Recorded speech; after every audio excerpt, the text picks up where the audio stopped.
is November 20th, 2019. And the first thing on the agenda is Pledge of Allegiance. If you all stand.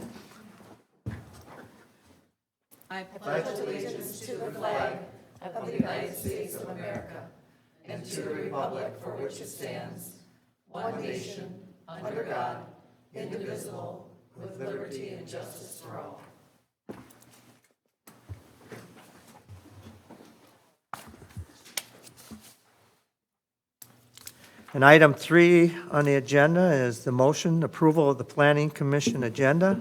So move to approve. Second. All those in favor say aye. Aye. Aye. We're going to move down to item number 7.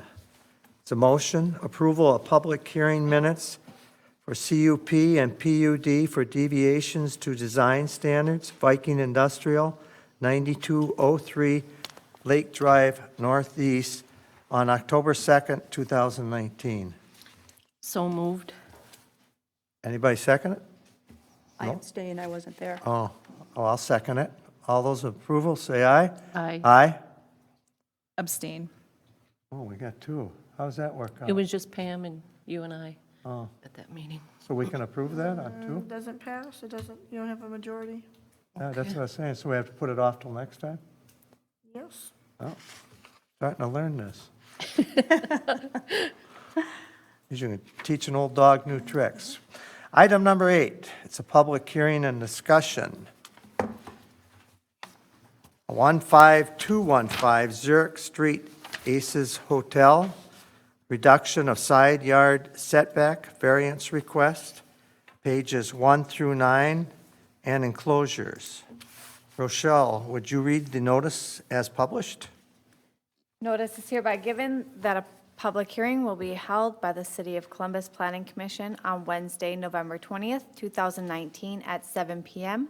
or as soon thereafter as parties may be heard in the City Hall located at 16319 Kettle River Boulevard, Columbus, Minnesota, to consider a variance request from the required 10-foot side yard setback for an accessory trash refuse enclosure to allow a 0-foot side yard setback in the HR Horse Racing zoning district.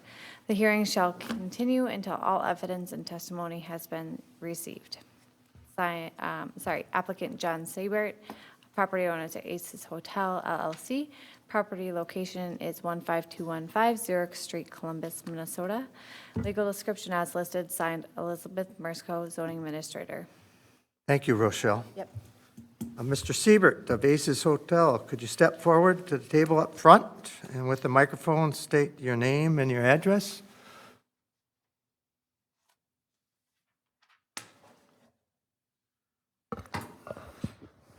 Good evening, Mr. Chairman and members of the Planning Commission. I'm John Seibert. I live at 16271 Royal Road in Ramsey, Minnesota.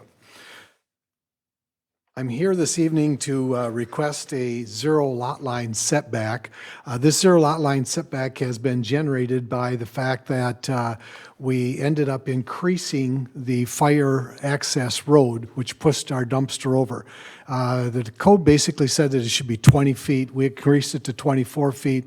That pushed everything over, and so therefore it ended up getting closer to our lot line than what we anticipated. So we're here tonight after we've visited with the fire department in Forest Lake as well as with the building inspector here in Columbus, reviewed it on site, and everybody concurred that we would end up being able to get this to work for us. The other thing that we agreed to do is we said that we would end up building it out of a non-combustible material. So it's going to be a split block face on the material that goes around the dumpster enclosure, and that will be painted out to match the stone that we have on the building. Okay. Well, thank you, John. I know I was out there and looked at it and ran into Chris out there. We both were looking at it. It took us a while to figure out where it's going, but I think we understand now, right? I think so. Are you removing the existing pad? Okay, the pad that's there now, that's been poured, that's where it'll end up being. Right on top of that one? Yes. And then the bollards, are they being removed, or are they staying, or what are you doing with them? The bollards that are in there, those are basically to hang the gates on. Okay. So that's what they're for. Can I ask one more question? You say 24 feet for the fire access? Yes. Is that the shaded gray that's right there? Because it's listed as 26 feet on your plan. Okay, and I believe it's 24, so. Okay, I'm but- just but there- asking. Yeah, the requirement was 20, and then we increased it to 24 because that's what the fire department wanted. And Civil may have drawn it at 26, but that's, But it is going to be 24? yeah.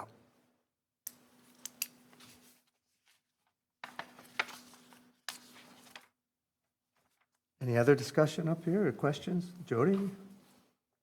And is that the original place from the original drawing where the trash was going to be, or was it going to be closer to? It would actually have been just a little bit further towards the building. So we moved it over just a little bit in order to accomplish getting everything to fit in that area. And that is that a ramp, entrance and exit ramp next to the lane there? Yeah, there's a slope there, and so what we've got is that's a handicap ramp that goes in and out that particular exit of the building. Okay.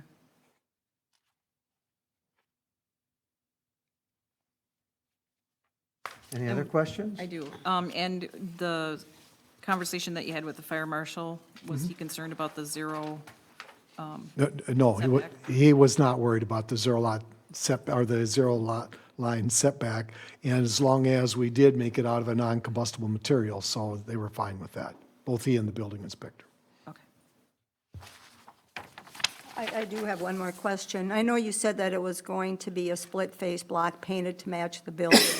In the narrative we have here, it says, or stone to match the existing building. Yeah. What, And subsequently, we've looked at the cost ramifications of putting the split, or the stone on there versus the split block, and it's substantially more. And so we just made the decision that it's far enough removed from the building that we really didn't need to do that. But at the time when I applied for this, we hadn't made that decision because we hadn't seen the proposal yet. After we saw the proposal, it was easy to make that decision, so. Barb, do you have any questions? John, is this just rubbish, or could there be a grease barrel in there? Or- No, there won't be any grease in there. No, we don't have any grease. We don't do that kind of cooking or anything like that in there. The continental breakfast, and I always say continental breakfast, but I mean, that's almost a misnomer anymore because they end up having pretty nice breakfasts in these hotels.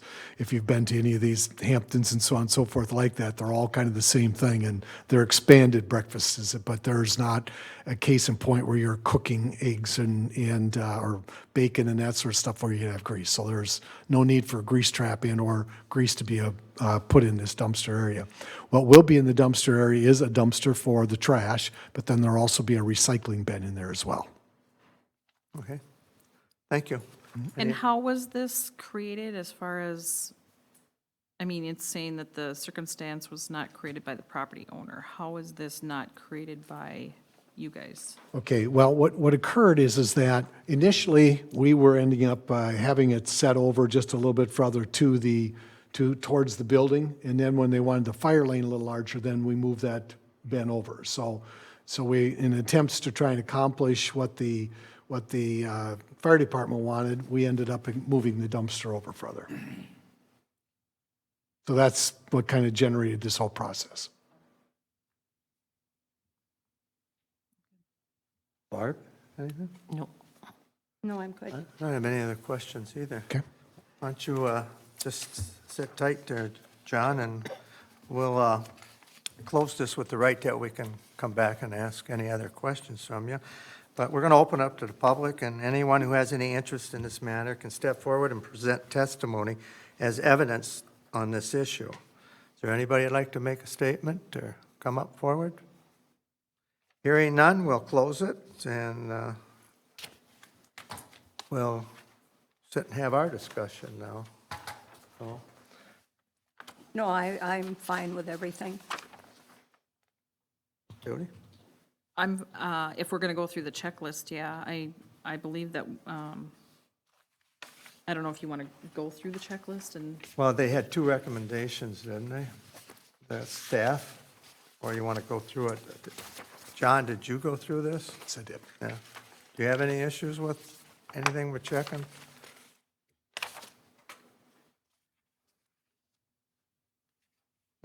I apologize, I'm supposed to answer, aren't I, instead of shaking my head? You can't record a shake of the head, I know that, I know better.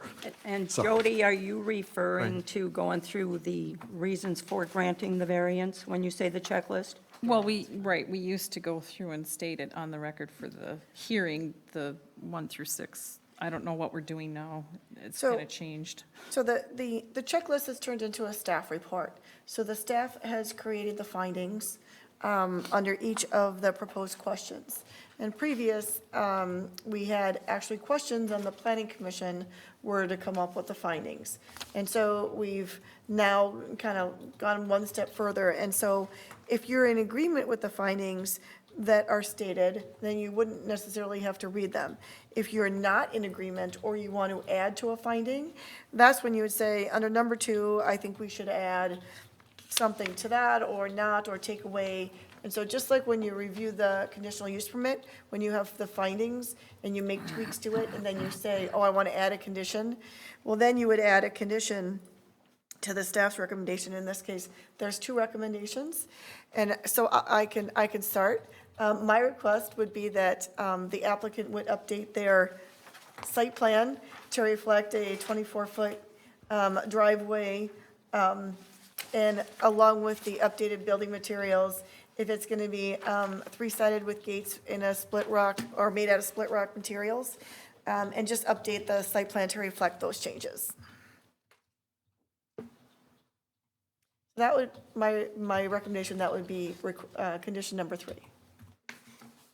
And then my recommendation then for question number 2 would be that applicant has stated that the fire marshal is now approving the 24-foot with the 0. Because they're saying here that the potentially created a stipulation of danger, situation of dangerous to the public. Well, I don't know if that is the case if he's saying that this is acceptable. You got me confused there, Jody. Are you on number 2 of the staff recommendation? No, the variance. The Oh, the variance, so, okay. right. I'm sorry.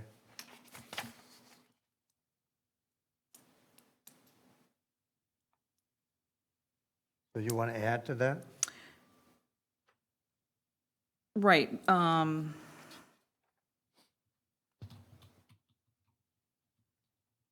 because now, I mean, it's stating that they would be out of compliance with the fire code.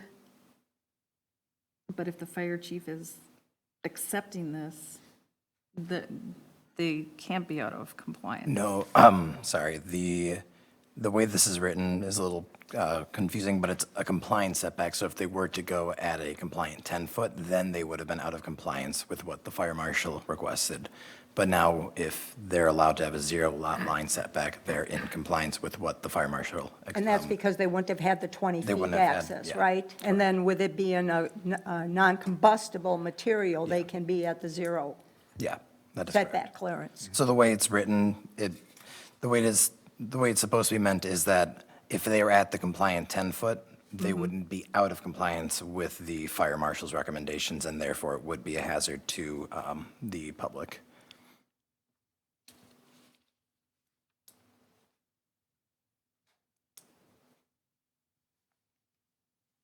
Okay, so with their updated materials, they are now in Compliant, and then with the compliance. 0 lot line. yeah, And the they're 0 lot compliance. line. Yeah, Okay. with the fire marshal's recommendations.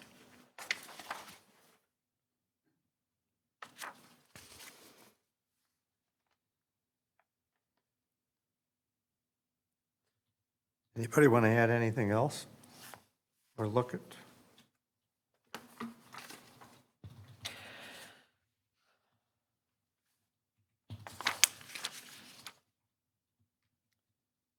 The color of the split rock is going to match the hotel, right? It's compatible with the colors. I know you said there won't be 3 colors, but the one color you are choosing it's compatible with the building. Yes, and what we'll do is we'll use the same coloration as the stone on the building, so it's a lower level, so it'll all blend across that way. So it'll be painted a beige-ish type color. Uniform, right? The council took that, let me think, They took uniform instead of compatible, yeah. compatibility. So you're adding number 3 to the staff recommendations, Yes. compatible colors and the split block face. Plus the updated site plan, right? Yep. Yep. Showing 24-foot drive aisle versus 26 for the fire access. Because it's not a driveway, it's a fire access lane, isn't Fire it? aisle. Correct. Yeah, it is. It is not considered a driveway. It is Right. truly Aisle. set aside for a fire lane access.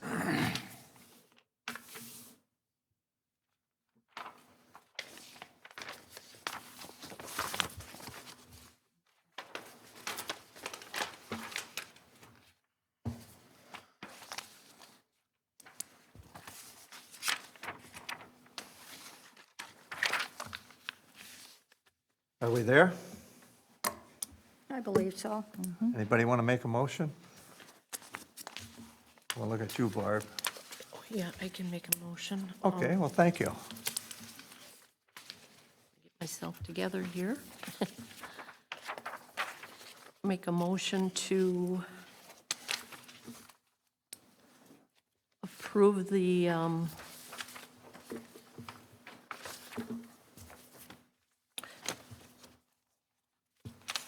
Yes.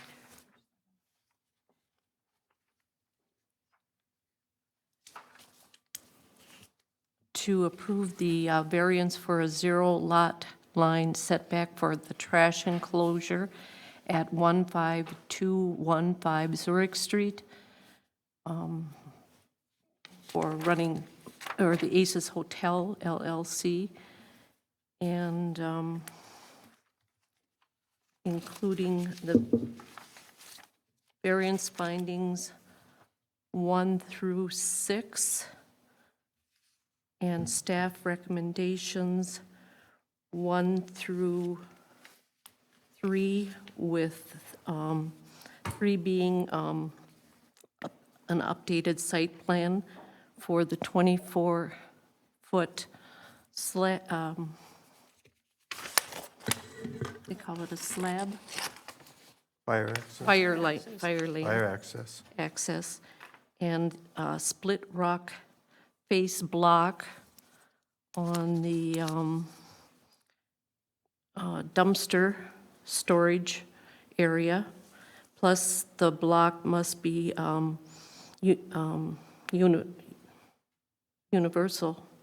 uniform colors. I'd second that. All those in favor say aye. Aye. Thank you, Barb. John, John, you know the system, so they're going to have, Monday, they're going to have their council meeting, so, Well, this coming Monday? yeah. Okay. So if you want to be here, they'll get it, right, Elizabeth? yes, it'll be on the Monday meeting. Okay, all right, very good. Thank you very much. Thank you. Have a good Great- Thanksgiving. Thank you as well.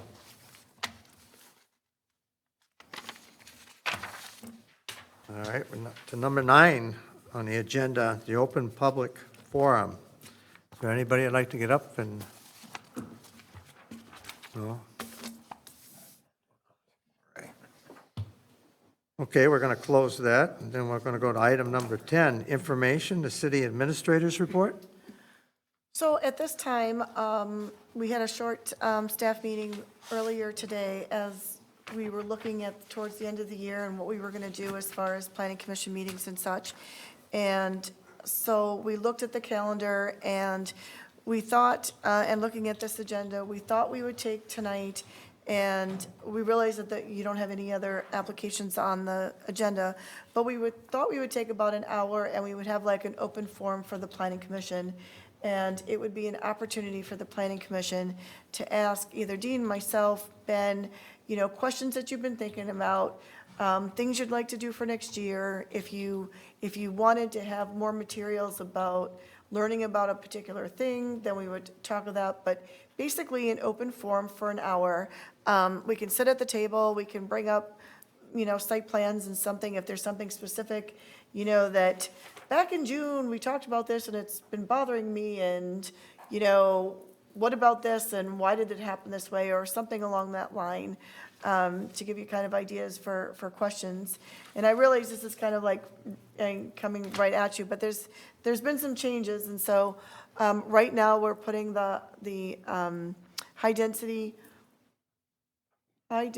housing, mixed-use ordinance. I won't say we're just putting it on hold for a meeting or two, as there's some changes happening with that application. So we decided that we weren't going to talk about that tonight. But certainly, if you want to take that opportunity, we figured we would sit out the table and just kind of have a round discussion about just planning commission items in general.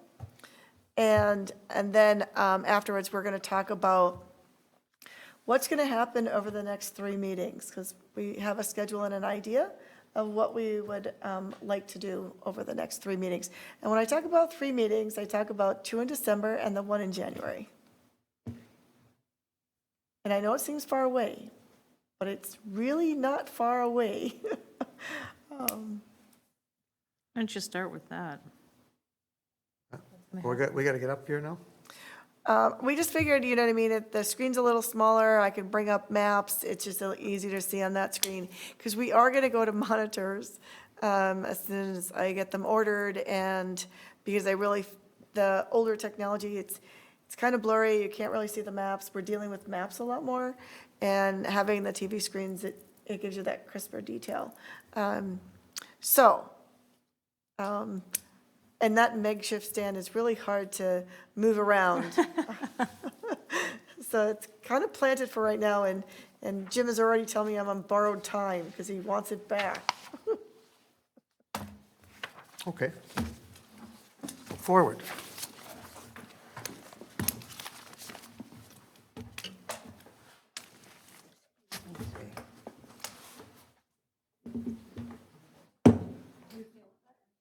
Yeah. A little bit. Little bit. Yeah, a little bit.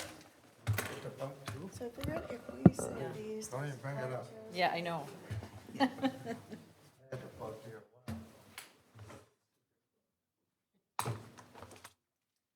got the worst eyesight. No, I know.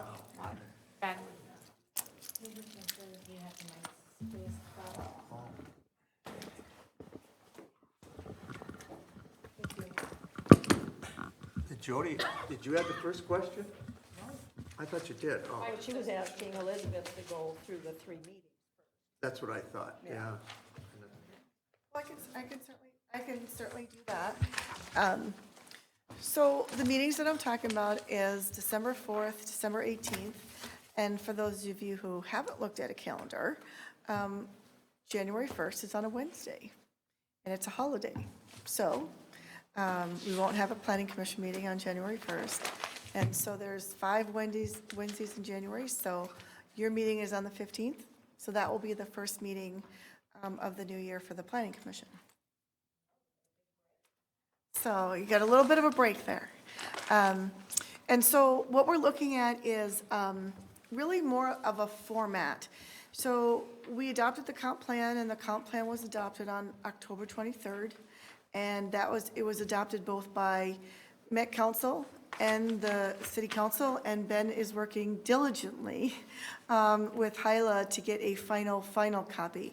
Because when it was adopted, Met Council had a couple of things. So we adopted it subject to those couple of things being completed. And we're just tweaking some of the maps and adding appendices and such.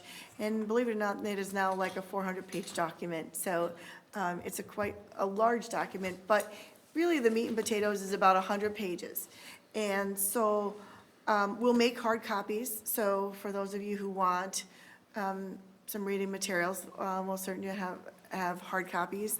We'll have electronic copies too, but I know there's some that have hard time downloading big documents like that. So again, we'll make sure that for those of you who want printed copies, we'll print them.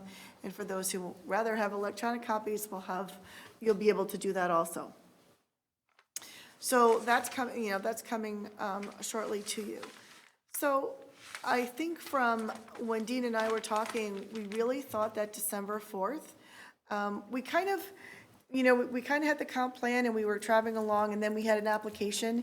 And because we had an application, we kind of dived into one very small area and kind of focused on doing the mixed-use high-density design standards. And so we kind of jumped into one area, but we talked about today, like, okay, maybe we take a giant step backwards. And in taking that giant step backwards, the process, what would have been the process? The process wouldn't have been jump into one little area of the comp plan. It would have been, okay, let's adopt the comp plan, understand what's in the comp plan, because the comp plan has to be consistent with the zoning districts. So you have to really understand what's in the comp plan and what the descriptions are and what was the final thing that we adopted and what was approved, and after all the tweaking of it. And so once you become familiar with the land use plan and you understand the definitions of the land use plan, then you start to plan your zoning districts, and you look at your current zoning districts and you say, does this still make sense? Or no, did we change a lot of things? And in our case, we've made some changes. And so then you start to look at, okay, what are the zoning districts that we're going to create? Why would we do that? You start to talk about what you'd like to see, what uses that you would like to see in the different districts. So I'm not going to go into too much detail because that's Dean's job to kind of dive into the details with all of you. But again, it's kind of taking you down that path so you understand what's in the comp plan, so that we can get to the zoning districts, so that we can establish uses in all those districts. And then we would do design standards. We kind of went to we kind of jumped way ahead because of this application. So we really thought at this point that we would just take a giant step backwards and kind of take you through the process. And I think at that point, things will make a lot more sense to you. And so at this point, over the next 4 or 3 meetings, we plan to roll that out for you.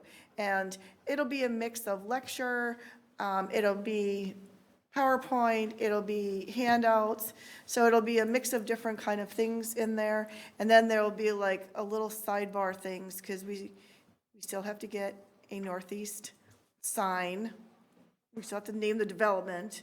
It's still kind of out there in the wings. We haven't picked a name yet. So there's a few housekeeping things that need to be done. I know I've talked to several people. There might be a concept plan or two. Like tonight, we may have a very small application in the next 3 meetings. And whether or not you see the apartment application, they seem to be having some cash flow issues and such. And so I'm not sure whether you'll see a change in footprint and design and what have you, or whether the project will just go away. So that I can't tell you because I don't know yet. So a fair amount happening in the next 2 or 3 months, and an ambitious, schedule, because we have, as Dean told me, 8 months now to get our comp plan and zoning code compatible. So that's the calendar. The other thing I also will mention, the mayor and I had an opportunity to take him on a tour. He didn't know he was on a tour, but I took him on a tour. So we were on our way to a meeting. I said, on the way back, we're going on a detour.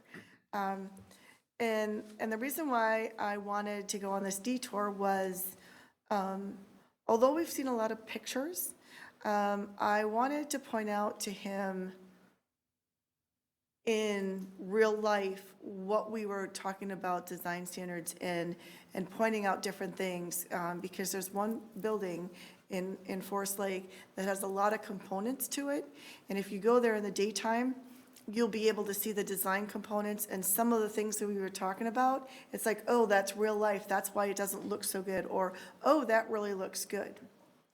So I'll be happy to go on a, tour during the day with any of you as I took the mayor. I'll kind of go through if you want to go on your own. We circled the building at least 3 or 4 times, so I don't know, they're probably taking notes. They were saying, that little red truck, why is he going around again? So, because you really have to go around the building to really understand the different components to it. So this is the Cherrywood building. So when you get to that building, there's a side road, not necessarily Broadway, but when you get to that building and you start to look at the components of that building, you will see it's either Hardy Board LP siding. We didn't go that far. We didn't actually go up to the building and kind of knock on it.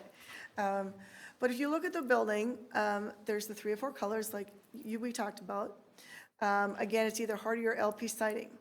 But when you look at the siding, they have the different components. So they have the lateral LP, but then they have the cedar shakes. Oh, there you go. Good thing. They have the cedar shakes. And you wouldn't see the cedar shakes unless you really go up there. But this is, again, lap siding, and it's a different color. So you have 1, 2, 3 colors, but then they have all the stonework. And yes, they have the architectural design. And if you go out to the, I don't know if you can't. Well, if you go to each of the corners, the sides have different,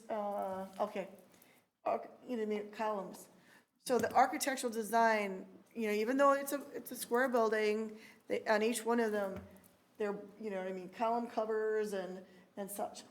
So you can see that all the different materials, the balconies are enclosed. I think Shelley talked about not having the balconies stick out. Yeah. These are tucked back in with the stone surround.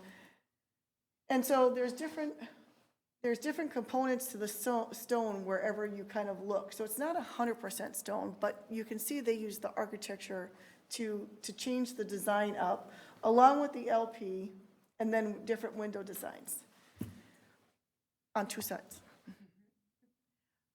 So after you look at the one facing the Broadway and the one facing the side street, because they have all those components to it, there's a nice entryway and there's brick, change in articulation.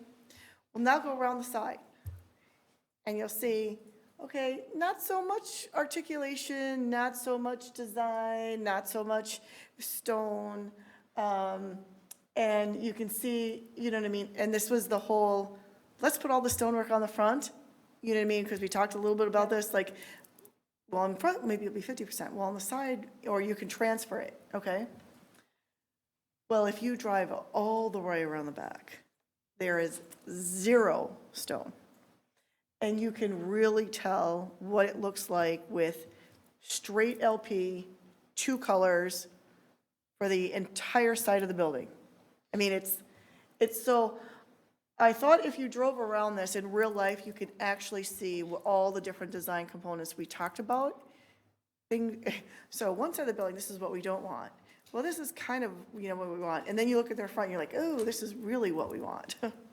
And it was just, so when I took the mayor around 4 times, I kind of pointed all these things out. I said, well, in one building, if you just take a couple of drives around, I think in your mind you can say, okay, this is why I like this is why I don't, this is why I wouldn't transfer the stone if people are gonna walk around the building. Now this building, they might not walk around, but all those people on the walk path, they see it, they see it all the time.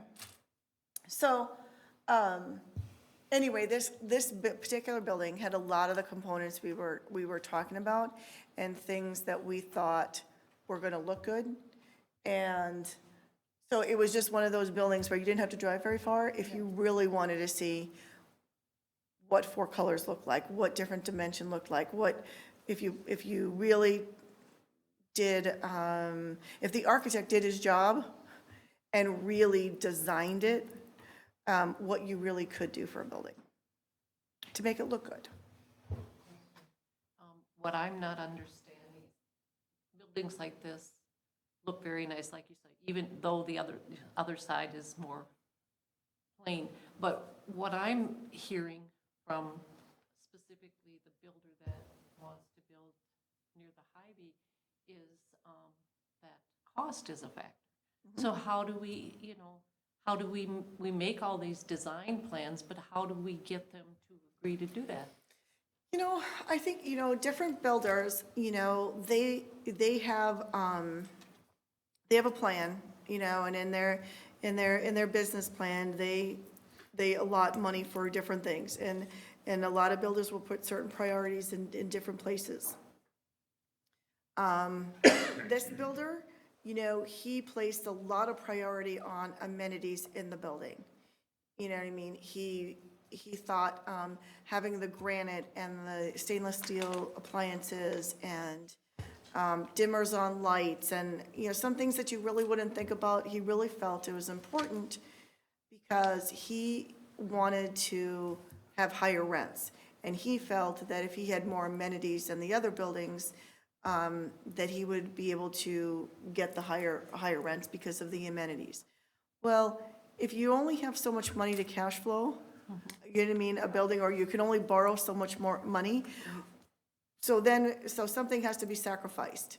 And in this case, what they indicated, you know what I mean, to us, it was a price tag of X for 2.5% more. So every increment was, whether it was 50,000 or 75 or whatever the number was. So for them, it was 23, because the proposal that was before you was 23.5%. And for some of us, we were like, really, 2.5%, how much can that be? You know what I mean? Let's just say it's 50 grand. Well, for them, that 50 grand was money taken out of the profits, basically, Exactly. because there's a certain, you know what I mean, there's a certain amount of, in any project, nobody does a project to break even, okay, let's face it. So say his profit margin, you know what I mean, was, I don't know, 6%.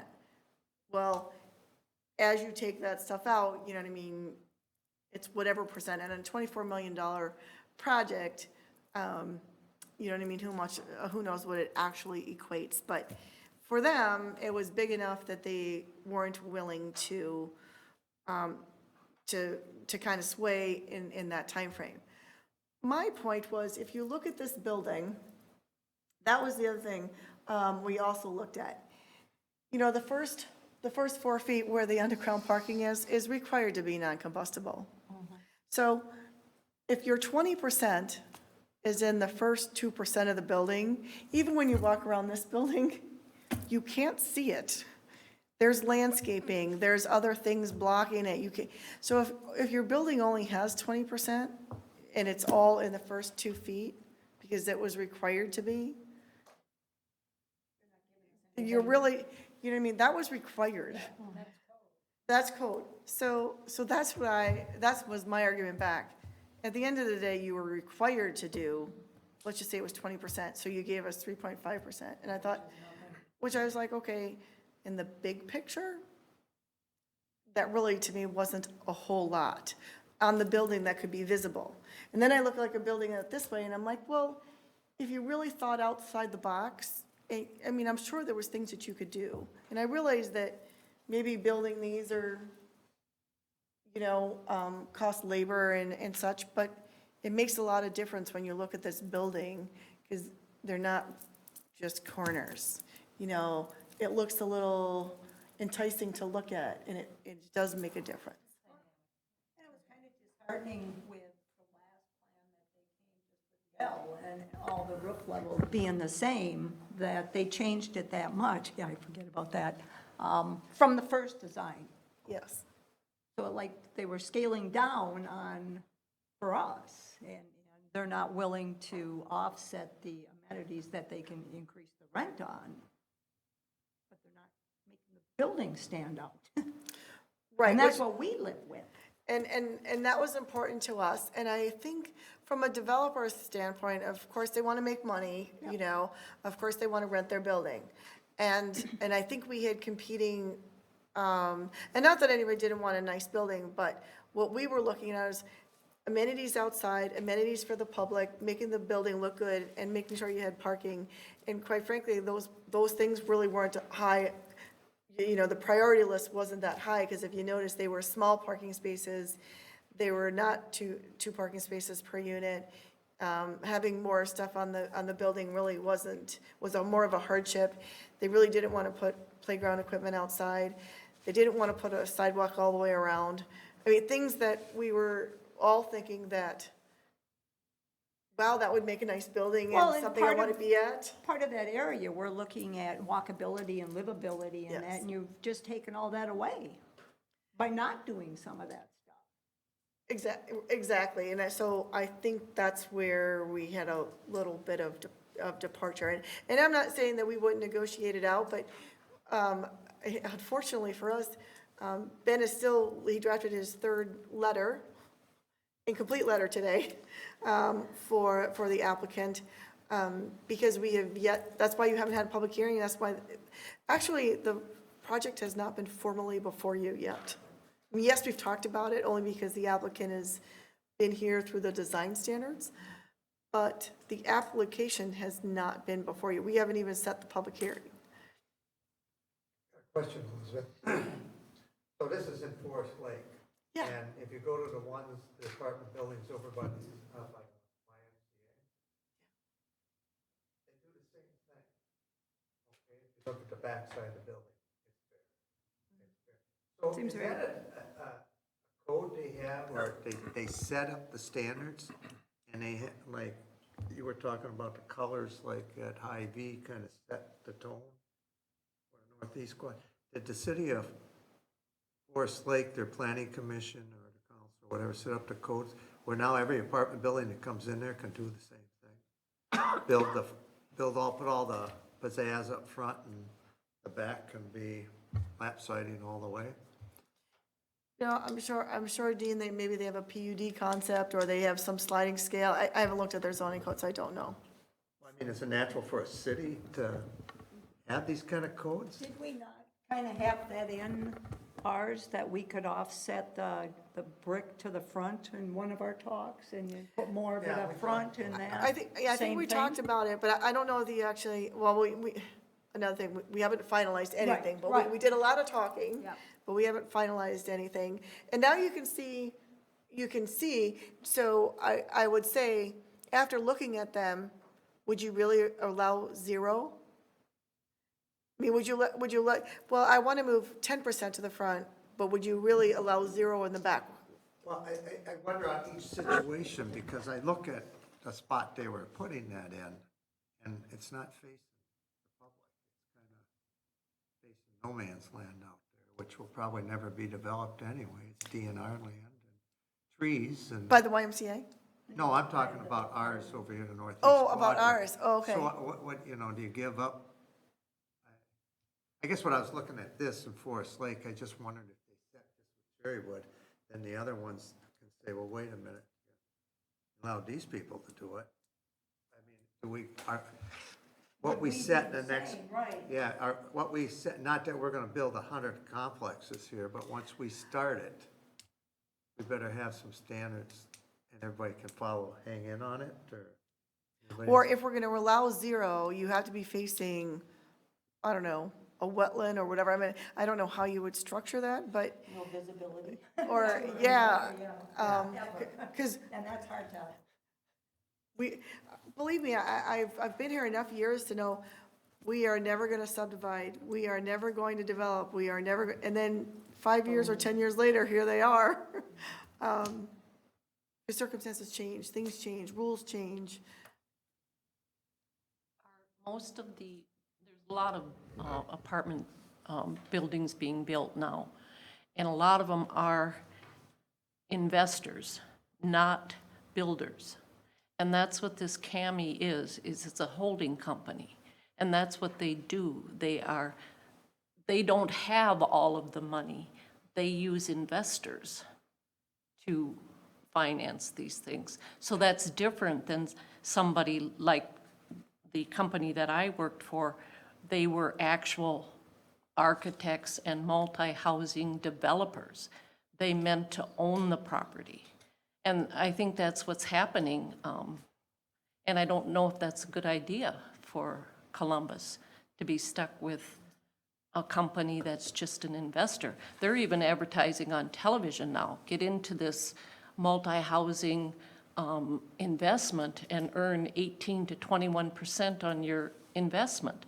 So it really isn't, it's a different company type than what used to be the traditional multi-housing designers and owners. So, I mean, it's a new animal, really.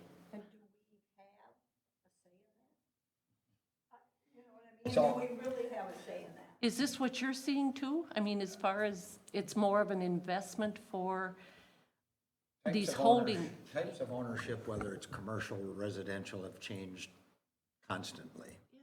It's not new, but we're not in a position to design buildings. We're not in a position to determine what the ownership is. The only time you have any flexibility in that is if somebody comes to you as a landowner, which we can have that relationship, and you may be able to dictate things when they want exceptions. You may insist on any number of things. But we're not in a position to dictate that Joe Blow and Sons is going to build and own this forever. We can't do that. We develop standards, and we have to ensure that they're being met. Beyond that, we can't control that someone from China has decided to invest in an apartment building. Yeah.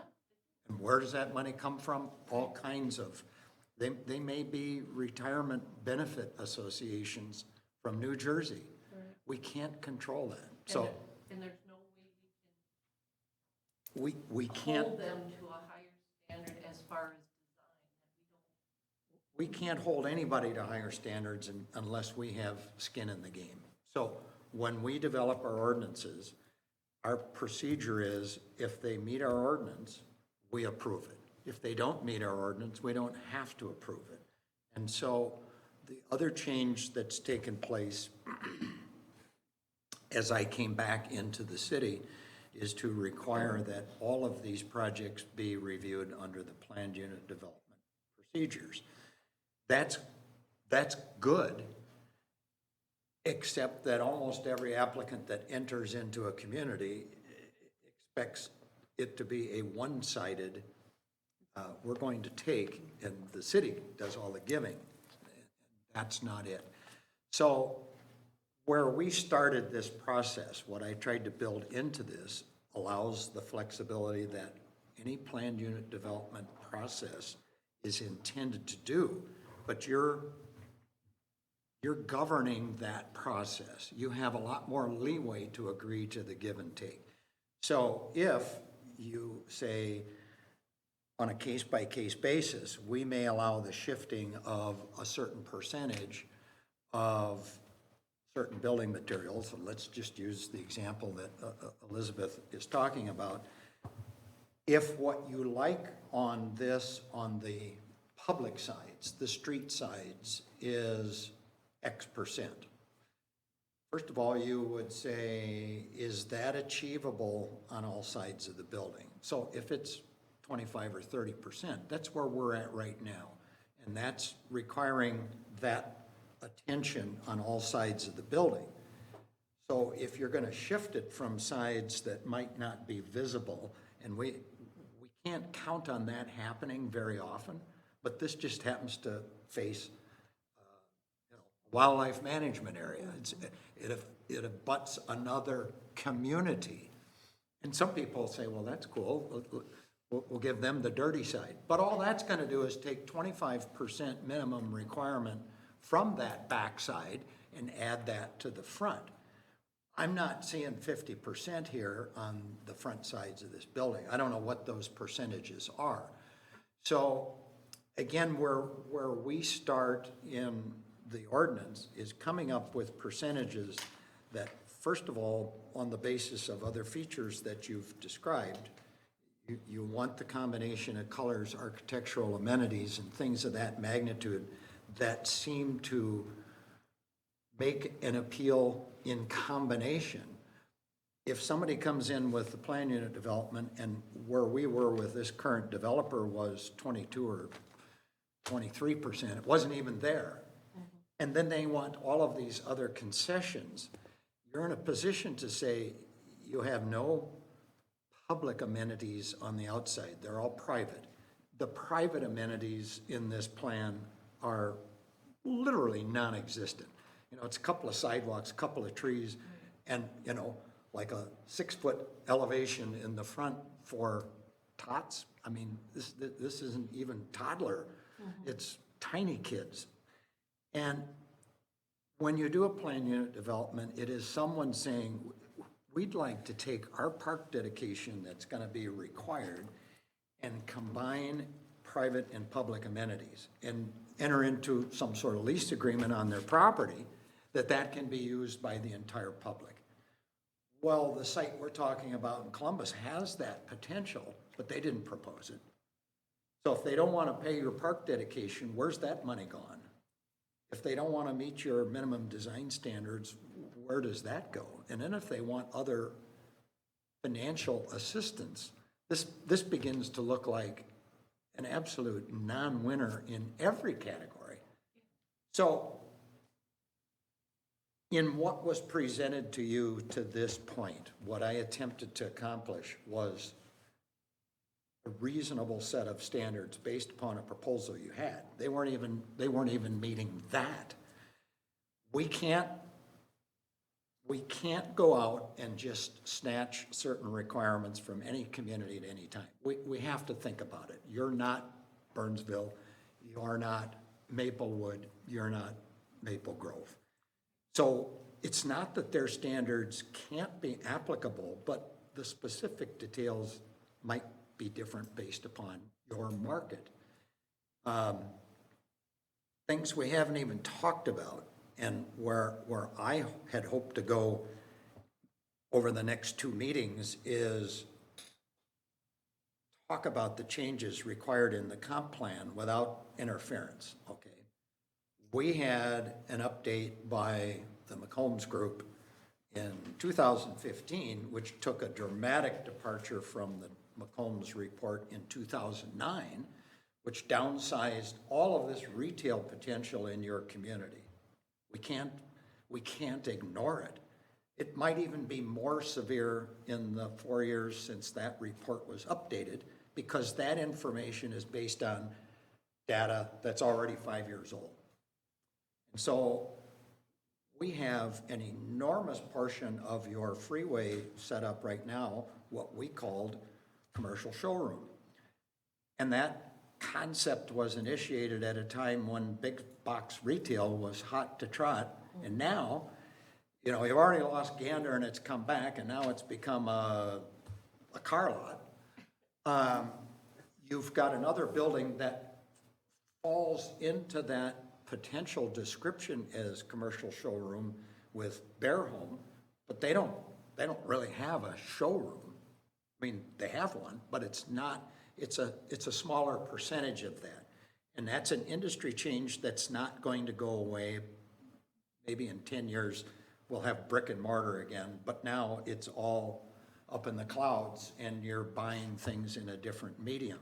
We have to address that. That's when I came back and we looked at implementing the comp plan, we have until next July by state law to make all of these zoning changes. We have too much retail, and so within the guise of the comp plan, we have to be consistent with our new zoning changes, and we have to come up with some new zoning structure. So, you know, we may be promoting more office use. I'm not seeing that happening here, but that's not a rooftop capacity. You have as much potential as other communities for office parks on the basis of other factors other than just rooftops. You're not going to get a big grocery store. No matter how badly we all pray and want one, you're not going to get one. McCombs made one very astute forecast in his 2015 report, and it was you might get a downsized Coburn's or Albertsons or something of that nature. You're not quite in the nifty, cutesy, artsy, crafty market to get Trader Joe's, but voila, all of a sudden, in part because a company like Hy-Vee understands these changes and trends, they're not building as many grocery stores per year as they had been. It's slowing down for them. They may buy over stores like Cub and convert them, but they're not building at the rate they were. So they created a new product. And it matches exactly what McCombs told us in 2015. Your ordinance needs to be adapted to that. That's where I'd like to go with your priorities right now, because we've literally got till next July to get this done. I'm not worried that somebody's gonna slap you on the side of the head and say, you didn't accomplish this within the time frame. But just the fact that you already had an apartment proposal when your comp plan allowed up to 30 units an acre, we're scrambling to establish the standards to get that done. If that project goes away, that's great. It gives us a little time to think about it. If you said, well, now we don't have a project, let's require 60% brick. That's where we were before you walked in here. I'm gonna say, you gotta be careful. You gotta get something you want to be done. But if you're gonna increase the cost of the products now, I'm concerned what goes on the inside of the building. It may look like the Taj Mahal outside, but if you got crappy apartment units, they're gonna be content with lower rents, and you're gonna have perhaps, I don't wanna get into social commentary, but you may have a different client base because of the affordability of it than balancing what you get on the outside that the community sees, but preserving the quality of the product inside, which will command higher rents. I saw the rent structure. It's not public information. They are at the absolute high end in their rent structure that their housing marketing specialist put. So you had a couple $300 below that upper range, which is where that report said you need to land in the Columbus market. They're at the high end. What attracts people? When they pull up to the building, they're not scrutinizing it like all the rest of us are. They're walking in the door, and if they see a nice tile floor and a countertop and other things, they're gonna pay that money. We don't want to discourage them from approaching the high end of the rental market, but that's their risk. If they can't get that money, then there's no profit because they got to lower the rent to fill the building up. So from day one, we're going to be competing for any number of units. It might have been nice for us to go into a 16 units per acre project, 2 or 3 story building. You get into 3 story, you got elevators, so you got that expense added on. If they stay at 2 story, you're gonna have a typical frame construction, but there's no underground parking in those units, nowhere. And so it's all gotta be surface parking. You already heard these guys arguing with us why, you know, they don't wanna meet our 2 stalls per unit type of parking. And again, that's one I'm just not gonna give up on, and I think you've heard other people say the same. So it would be nice for us to have the time to, first of all, understand why we're making these changes, what's involved in the changes, what that timeline is, and then as you complete the standards for that, and it's way beyond just the design standards, it's if we have new zoning districts, what are the uses going to be? And this, believe me, in my 40 years, no sooner is the ink starting to dry on an ordinance you've adopted when you're already looking at changes. It is an ongoing process. You should never look at either the comprehensive plan or a zoning ordinance as anything other than a fluid document. It is intended to change because we're faced with all kinds of rapid change right now. You don't have anybody approaching you about medium density, but that could happen tomorrow. Somebody else might resurrect our former Howard Lake senior I can only housing. wish they would do that, because, you know, it would be nice to have 25 more detached townhomes. Somebody might be able to do wetland replacement and create more of a compact development with 2 or 3-story buildings and get more units than that senior housing project did at a far less cost. And, you got a seller that still wants to unload the property. People hear that so-and-so's trying to do this development but couldn't make it work. And part of that is they had all kinds of private roads everywhere, and all of the units were detached, and that serves a certain market interest, including this one. I'm not saying it was a bad product. It was just that guy spent a lot of money in 2 years. We got in trouble with the DNR. And even though there was a happy outcome from my perspective, having to work with the DNR to get them to be more reasonable, this guy just got wet feet. He was Joe Blow. He didn't have any outside money, and he couldn't afford to do the project. Yeah, the way I looked at his, I never got a copy, but he did share with me his cost analysis and where he was gonna be, his profit. He did not make a dime until he sold the last 3 units. There were 26 units. That was a huge risk for him. Big investment, and he didn't realize the profit till the last 3 units were sold. And I was, and he, this was his first project of this nature, and way too much infrastructure. You know what I mean? It was just, meaning roads, you know what I mean? Roads and that kind of thing. But in his mind, he had an image of what he wanted. And he said, when my mom was looking for a place, there was a laundry list of what she wanted. And we could not find a place for her. And I want to build a place exactly like she wanted it. And he did design it just as she wanted it. And then he found how expensive it was to build all the roads and have the option of 2-3 stories and a side-loading garage and, I mean, all the things that he wanted to do. And they were neat units. And we had people at the counter saying, when are those going to be built? Because I want one right on the lake. And so we had people that, he had a waiting list. He just, at the last end of it, he was out of money and no more investors. He had to walk away. So, but he had $80,000 into the project and walked away. So, I'd like to see the project move forward. I think it's a good use, but different road structure, different entrance. I mean, there's a lot of things, no turn lane. I mean, the turn lane alone was like $150,000.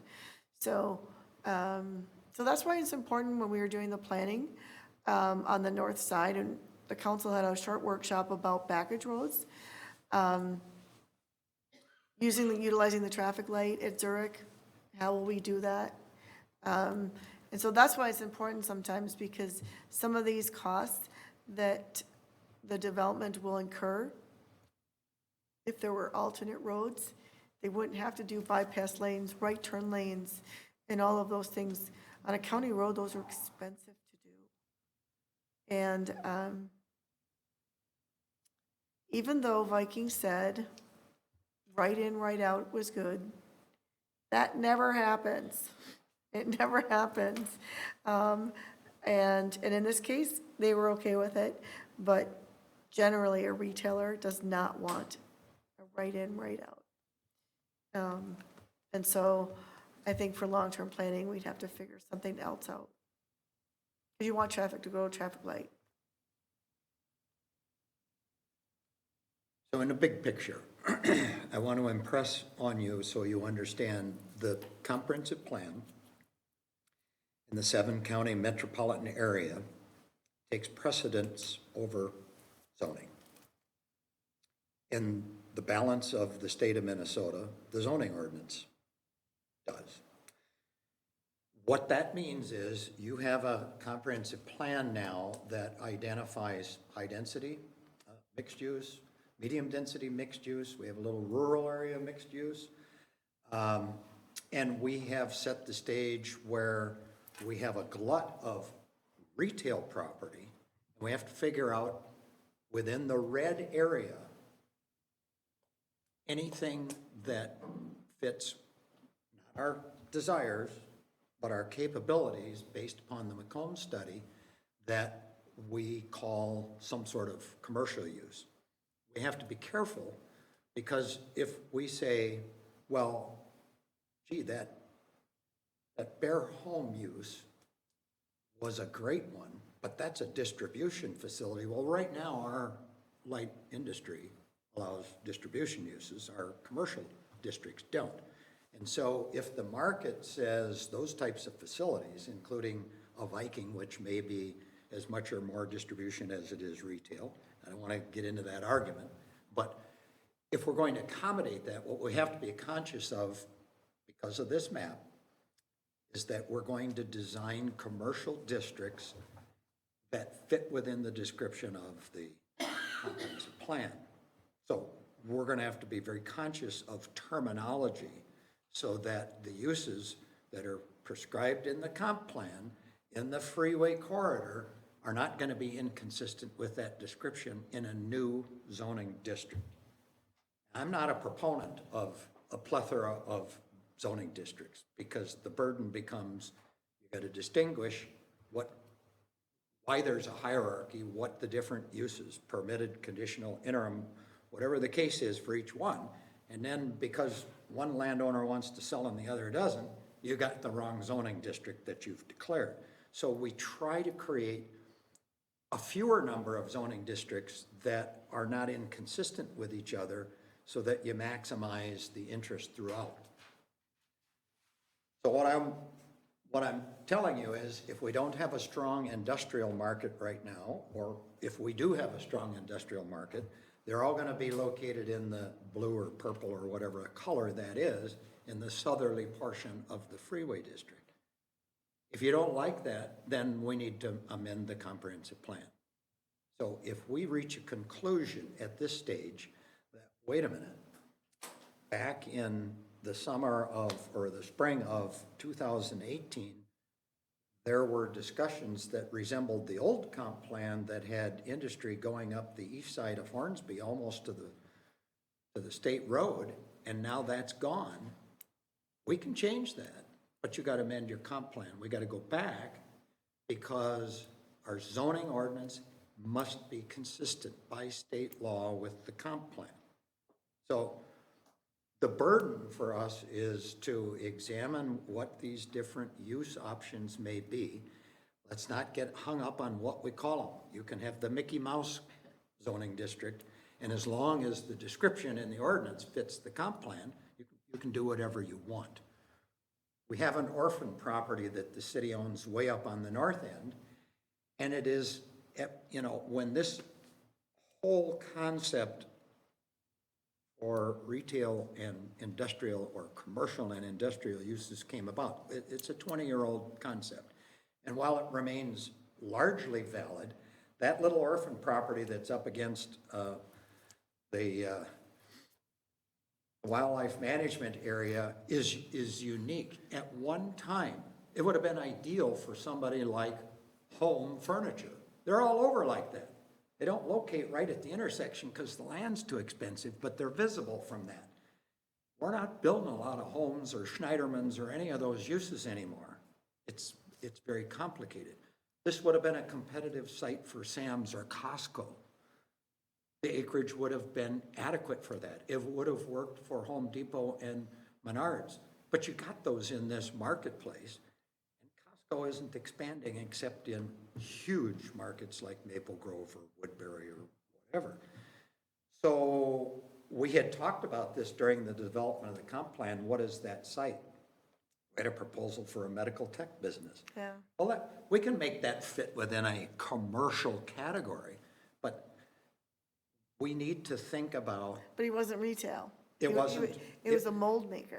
And it doesn't have to be retail, it has to be commercial. So you get these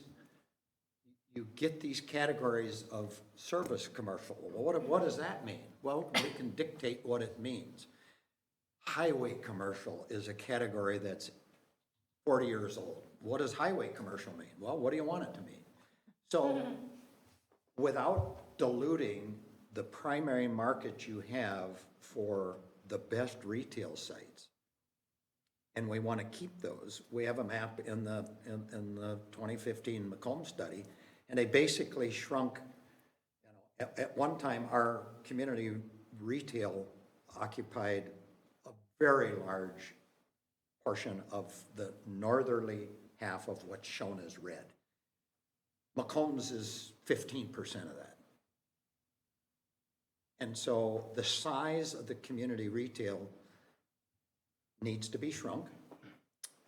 We debated in the early development of the comp plan the fact that the Metropolitan Council wasn't going to let us get away with our residential overlay concept anymore, that we had entered the big leagues and we really had to come up with opportunities for affordable housing. That plan was submitted last summer with the overlay district, and that was one of the first comments. Yank it out. So because it's not retail anymore, which is exactly what Macomb said, we've designated that entire area west of Zurich as a mixed use. It didn't eliminate commercial. It still gives the same property owners that opportunity to go either way. But from an investor's standpoint, it doesn't hold the characteristics for retail. Does that mean some service business couldn't go there? Sure, it could. We have to evaluate that. So we not only have the performance standards, including design standards that need to be created for the mixed-use district, it's the uses themselves. So then what mix of non-retail but now still commercial uses fall into that, and what do you call it? Well, we've already come up with a name. It's medium-density mixed use. So that zoning category is already resolved in my mind. You don't have to call it medium-density, whatever, but the name is compatible with the comp plan. It's just filling in the blanks. We have to come up with those uses. And I spent a lot of time figuring out how these 3 new mixed-use districts could fit into your ordinance and that concept, and I overwhelmed you, and thanks to Elizabeth for saying, why do you have this 13-page ordinance? We're only talking about high-density design. For me, it is the long-range complication that is necessary, because every time somebody walks in the door, they're going to lay the card on the table. Your comp plan says this is high-density residential. That's what we're putting on the table. What do we review it as? If they went to court, the judge would say, why don't you have these standards in place? So there is a sense of urgency. When you got this current apartment proposal, they understood that. But when they started, the comp plan wasn't even done, and we could dangle that and say, well, gee, the comp plan's not done, we can't do this. We didn't waste time. We started, and you've got a significant foot in the door to complete it. But as Elizabeth started in this discussion, it would be nice to take a step back. I would even like at our December 4th meeting to let you see some illustrations, look at the chronology over the last 25 years and how we got to where we were. Elizabeth found one board in the back that was done by another consultant, which fits into everything that we've developed here. It wasn't new. It wasn't something that, gee, you ought to be doing this. We'd already done it.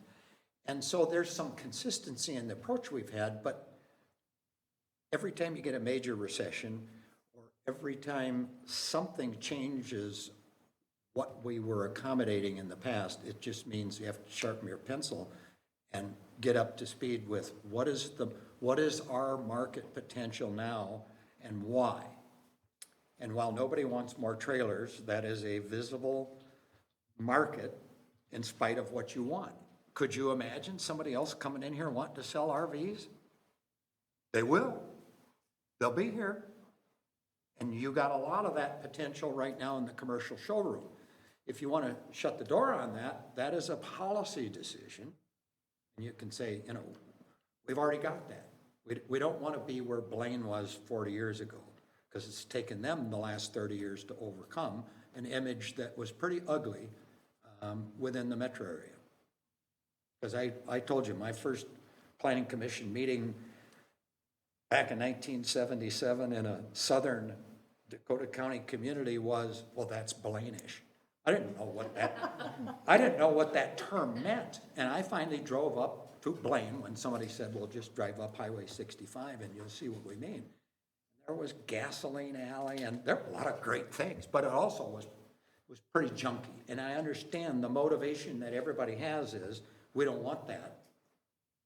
How do you avoid it?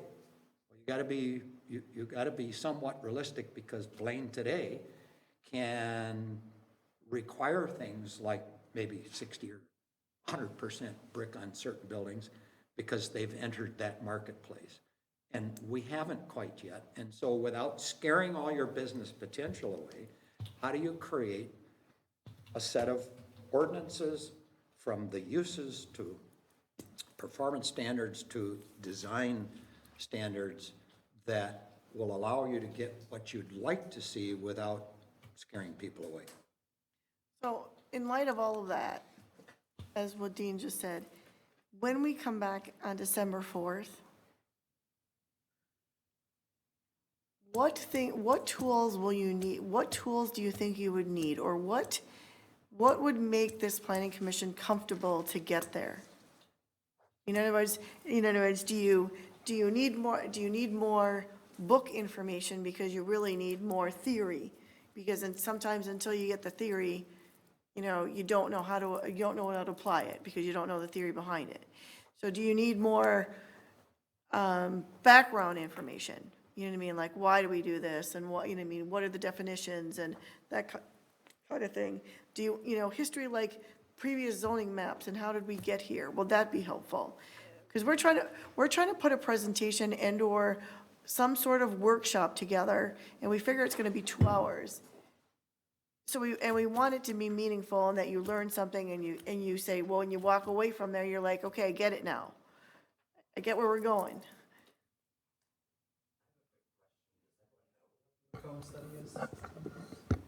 I remember sitting through the council meeting as it was presented, but to really say I really dug into it and look at it, I didn't. So it'd probably be something good to look at. City Yeah. website, and you Yeah. That was a report that the EDA thought was very important, and so we went to someone who is well-versed in the retail business, and he did an evaluation of the Freeway District. And basically, it tells you what type of uses, what the potential of those uses are, how many acres we should have based on statistical information that he has. And what's ironic is, we did it in 2009, we updated it in 2015. And in it, it says that we have the market for 12,000 or 15,000 square feet of grocery. And at the time I said, well, what grocery store is that big, And he's like, well, you may be able to get a Trader Joe's or a Whole Foods, but you don't really have, in looking at the disposable income, you might get it because there is some disposable income in this area, but they're not really moving in your area. They're really going to the Woodbury's and the Maple Groves. Well, here we are, Hy-Vee comes up with the 12,000 square foot fast and fresh. I think that's what it's called. Well, that is their 12,000 square foot grocery. That is the marketplace. So it's ironic that that's what he projected would be here. And Because he that's, kind of set an anchor of a grocery store, did they not? well, they have remember kinda lockers. talking, They, yeah. they have a locker bank that you could go online and you can get, 3 or 4 bagfuls of groceries. They'll ship them up here in the locker and you can do that. So 20 years later, that concept wasn't even, online shopping at the grocery store, I think maybe they had Colburn's at the time where you could do the grocery thing. But now you talk to everybody and everyone's ordering their groceries online. Walmart, Cub, they got the drive-through. So it's way more in the marketplace than it was ever. So again, I think it would be helpful for us to hear from all of you, like, what tools are helpful for your education so you're more comfortable, and what kind of research do you think you want to do to bring back or submit or because we feel that between the 4th and the 18th, this is your opportunity for the workshops that we're going to work on this, because we're beyond the publication date.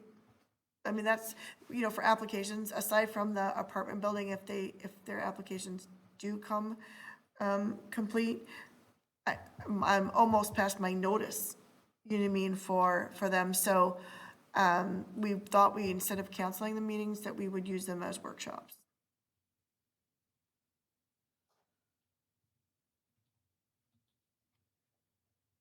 One thing, I know, Dean, you keep talking that we're not in this type of market where we can expect certain things, certain buildings, certain businesses, and we're not Blaine the way, even though Blaine started at a point and now they're a different point. We don't want to be the way Blaine was, but we do want to get to have the same type of reputation. How do we, I don't know enough about how we get there. What type of items do we look at? What is the cost, that, and that we can expect? And I wish I was qualified to answer the true cost. It's just easy for me, in my personal knowledge and observations, to look at the transformation of communities, and those that you would find to be an exemplary case for where you want to be, didn't start that way. I'll say one thing about why you're not going to be Blaine-ish is because that all started before many communities even had ordinance.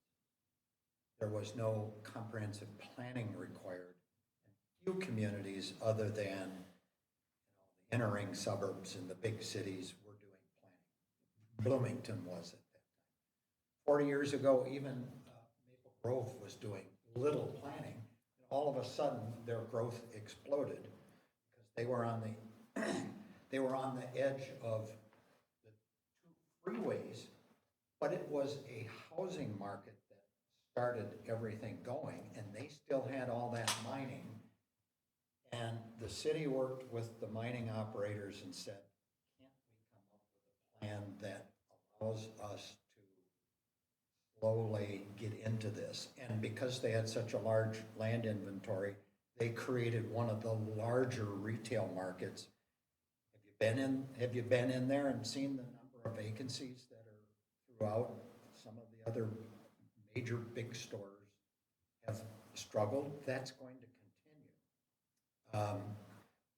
We're not there because we don't have the rooftops. We rely on the rooftops from Lino Lakes and from Forest Lake, and yet Lino Lakes is growing. I mean, they're not huge. And things like grocery stores, as I mentioned, are going through, can't pick up the paper without reading that when's Cub gonna close. I mean, they're on the bubble. Yeah, but even Lino Lakes has vacancies. I mean, Yes. for a long time, you looked at Kohl's, you know what I mean? And Kohl's has been there, and that's been the anchor, but there's 3 shopping centers around, and at any given time, there was vacancies in any of those stores, you know what I mean, around it, or stores went in, stores went out. I mean, that Asian restaurant, I think, was like there and gone within 6 months. So part of that analysis includes, and Macomb takes that into account, what are you competing with? So if it's not just a rooftop situation, why is it that someone could or could not make investments in smaller strip malls in Columbus? Part of it is your new developers with new prices are competing with people that have been here for 10, 15 years with vacant space. You can't compete for that amount of space. And so you start looking at what are those unique things that are non-competitive. We're shifting to a service industry for commercial property. And, it still includes hairdressers and daycares and things of that magnitude, doesn't include video parlors anymore. I mean, that bit the dust. Those things were not heard of 30 years ago. They were hot for 20 years, and they've totally disappeared. I've heard some of you talk about, well, what about a brew pub? You're just as capable of getting one as anyone else. But if there are properties available, the cost of establishing those has nothing to do with the brick and mortar itself. It's just the amount of money. You can convert a portion of a closed clothing store and put a brew pub in it. I mean, they're adaptable to anything. And so what you're competing with is the amount of unused space, including unused land that's already got utilities in it and is available. When I was working in Forest Lake 25 years ago, they wanted to set up a commercial industrial park where the airport is. And what they were concerned about, and what some other people like Jim McCombs was telling them was, well, you just go up to Wyoming and they've got, I don't remember the specific numbers, but they already had streets and utilities in with vacant land, and you're competing against that starting from scratch. So we're sitting here as the city of Columbus. We own this land in several quadrants of the interchange. Part of the proposal that you had on the table was a purchase agreement to control the whole east half of our property holdings. That's great from a seller's standpoint, that you have this pattern in place. But part of that is, how are they going to perform? Well, that purchase agreement is 2 years old. We have one sale. We still haven't seen the Hy-Vee. I'm not saying they're not going to build it, but the performance for the rest of the property that they hold based upon the time frame that was originally set up is very hard for them to meet. The apartment project was one of those that would have allowed them to continue meeting their purchase agreement. If that doesn't work, you've got an invalid purchase agreement, and you're literally starting over again. Predicting anything. I'm just stating the facts. It was held. Having said that, sometimes you need to start over. Let me say something else. Every community goes through growing pains, and using the term, I'm not slamming Blaine, but many of the beginnings are looked back on as Blaine-ish because that's what you had at the time. We don't own the land. We establish the eligibility of land uses to be allowed in the community. If they're too restrictive, nothing happens. When we established the majority of the zoning categories and performance standards to guide development in this corridor, We had gangbusters. We had more than we can handle in 2003. and all of a sudden, it was, well, what you've created is, may as well be a monster. You start to put utilities in, nobody can sell their property. It's too restrictive. We went through a series of ordinance relaxation to try and increase the opportunities for development. The racetrack came, and that divided the community like a number of other projects, and yet they've become your biggest employer. You still have people that will do anything to keep that going, and others that wonder why on earth you pursued it in the first place. That never changes. We don't develop standards for winners and losers. We develop them on the basis of what you think is going to be compatible and ultimately works. And the desire to have a community theme emerge is enhanced by your ownership, but if you're not developing the property, then you're always subject to someone who makes an offer and doesn't want to meet the requirements that you set out to establish. That's always the risk. And then the deal placed before you is you moderate or modify the requirements that you had set up.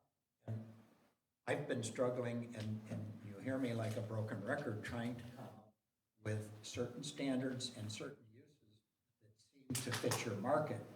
And this opportunity is for you to agree or disagree. The bottom line is, I don't set the standards. That is a policy decision between the planning commission and the council. I'm going to help facilitate that process, and I'll be the good angel in this ear and the bad angel in that ear, but when the dust settles, you have to make those decisions. And my goal is to find that happy medium that's going to make this work so that developers that want to come in here don't say, I can't meet those standards in this market. And that's a delicate balance. And the minute you're finished with that, something else may happen in the economy that suggests you change that again. But none of you have been through this process. Jody has sat through an awful lot of this. I have to take that back. And Pam, but the rest of you are somewhat new to this, and I think our desire is to have you tell us what would be most helpful in accomplishing this, even though you don't know what the outcome is. What would make sense for you to be participants in the process, feel good about it, and even if that's saying, wait a minute, I didn't understand why a conditional use permit did this, or what is a planned unit development. I'm happy to go back to absolute square one and make you comfortable, understand what it is we're working with, because for the first time in Columbus, virtually everything that's happening in your mixed-use districts will be required to go through planned unit development. And if you're not comfortable with that or understand it, we need to talk about it. And the basis for making this work with what might appear to some, and I mean the people that are putting the money out, are standards they can't meet. The planned unit development process is the way for them to ask for concessions. But they're balanced by their own increase in things. The best example is the connectivity that you want with trails, connecting residential and commercial uses within the same quadrant of the interchange. It is enhancing landscaping, not eliminating it. It is developing a partnership with the community to at least use the amount of money they contribute to the park fund to make that not only an amenity that they can sell and support their rents with, but is open to the public. And that requires some very unique site requirements that might not be available on many of these projects. This particular first proposal you had weird shapes of property. And to me, that was my bargaining chip. Go up there in that little triangle, and that's where a community park could be done. An urban park that's open to the public. They weren't spending any money on it, and then as they wanted to increase housing units, and they're hearing us barking about parking, it all became parking. It came parking, yeah. So they finally heard the parking concern, but then it eliminated that component. Well, if you're not going to pay your park dedication, then you can't get creative with us to make use of that money. So when they want everything, it is time to say, this isn't going to work. So there's two ways to do this, and which is why we wanted feedback from you. So, and we do this, you know what I mean, as a city administrator. I work with other city administrators, and sometimes you steal things. Do you have that? Do you have a model ordinance? Do you have, you know what I mean? And sometimes you start with that. And that's good because, it doesn't really matter. It's not really your identity. It's generic. There's a model, because you all have to start with the same language, and that's easy. So you go, you copy it, and you're good with it because you know what? It works. It's, already been written, and you don't have to reinvent the wheel. The other way is you start at the bottom and you say, okay, as Shelley was talking about, she's talking about branding, and I realize, branding and marketing are two different things, but what is it that you want? And then you start, yes, you might start with something and eliminate it, but you really got to think hard about what goes together. What do you want to see there? And then when we go through uses saying, well, maybe we do want a brew pub, and, what goes with a brew pub? And so you really have to start to think through it. It's not that we won't start with what we already have, but you do have to kind of think through what you want to see there and how the districts will roll into each other. Today, the districts, the way they roll, you have community retail uses. Those roll into the community showroom, and the community showroom rolls into the light industrial. And so you have to kind of think about it. It's 1 mile wide, 3 miles long. And so again, you have to kind of think of what uses will drive 3 miles from the freeway. What uses will only drive 2 miles from the freeway? What uses will only go 1 mile? And do you want them to roll into each other? Which ones don't you want anymore? Because those we're going to throw away or eliminate. We don't throw away anything. Eliminate. So I think it's we can come with a list. You can come with a list. And that's what we wanted to know. Are we coming with samples, and then you're going to come with your list and we're going to put it together? Are we throwing things on the table? Are we looking at what the comp plan says and then coming up with a list? We could do this a lot of different ways. I can come up with a whiteboard, and I can come with the old board and we could put tracing paper over it and draw what you think the uses should be.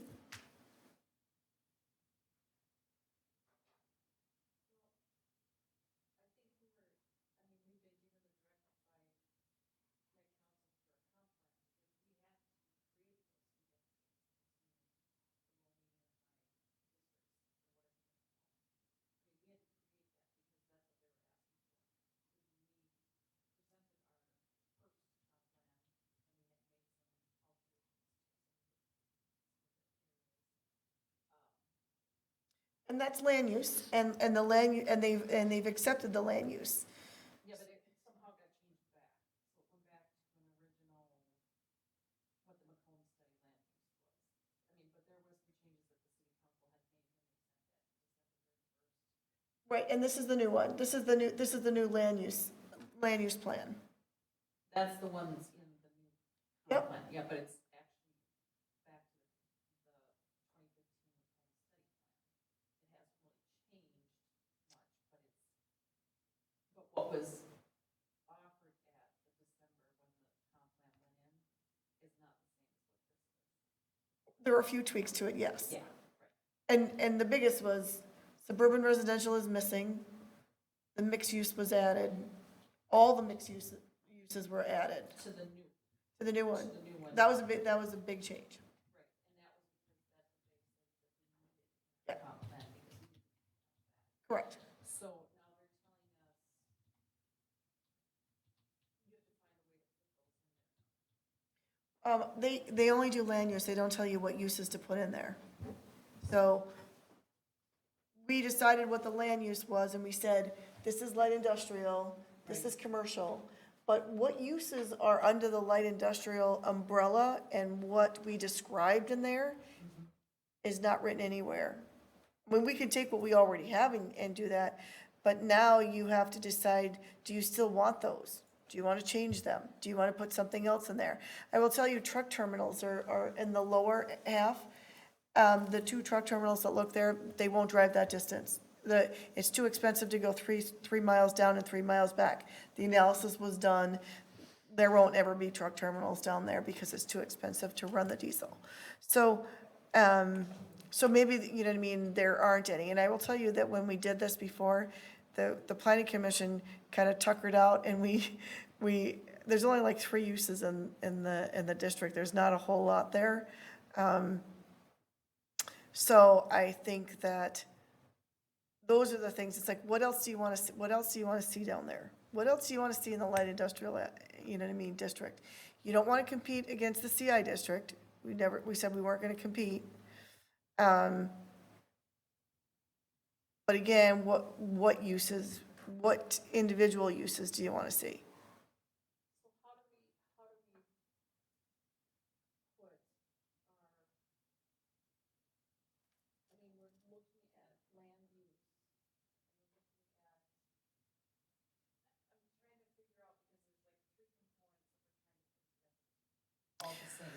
It's kind of layered, so, you know what I mean, you have land use, which is these big blob colors. Right. And then on top of it, you have zoning. Right. And then on top of that, you have the option of a PUD or some deviations, not in use, because in the state of Minnesota, you cannot have a variance for use, you can't deviate use. But you have some give and take on standards. So that's why I said to Dean, we needed to start over, because we jumped to design standards before we did the other parts. It was way out of order, and I think we confused you. Yes.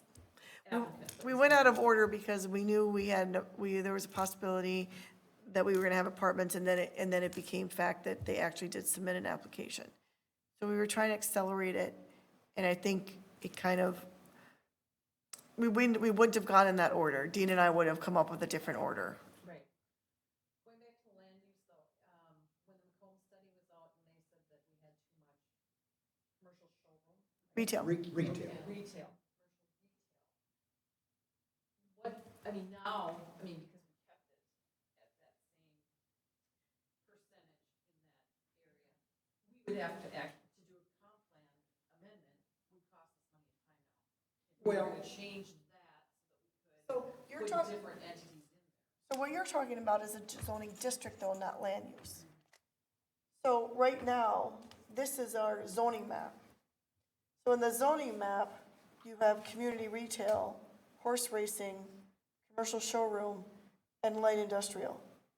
Underlying this is the land use plan, which says commercial, light industrial, mixed use. So those are broad, big terms. So you can have one in another, because the horse racing is actually in land use that is commercial. Commercial, yeah, So, because it's. and I don't know how red. you guys are with understanding the breakdown of all this. I think I have some confusion on the layering system, which it would be really good to, Really, the reason I To came here get- tonight, we were gonna say what we thought we would do with the meetings in December. But because we're not prepared for those meetings, to even answer the basic questions I you mean, I have. think I could use some of the basic understanding, because you hear the terminologies, but the underlying of what it really means, I don't have a good grasp on. And that's what we talked about. We said, you know, do we have to take a step back and do theory? Because if you don't understand I the think that would be theory good. behind it, then how, when we're Yep. talking about these terms, how are you going to apply them? Right. Because you look at the map and it's colored, okay, this is all red and it's all commercial, but then you see the horse racing is in there. And sometimes it's just understanding the terminology and how it breaks down, then you can start making sense in your head. Looking at that very specific part, if you look in the news comprehensive plan, under commercial, the highest density uses, the most quarter is served by municipal trunk sewer water facilities, the highest intensity uses, mixed use retail, office, restaurant, hospitality, and entertainment. That's the commercial. That is this red.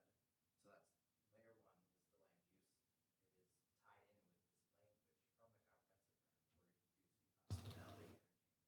And that's where the zoning And comes in. then the zoning comes next. Okay. Next. Retail. Okay, You could okay. have horse racing, you could have a restaurant, or you could have just a hotel in that commercial area. So this language ties in because it's in the comprehensive plan with this land use.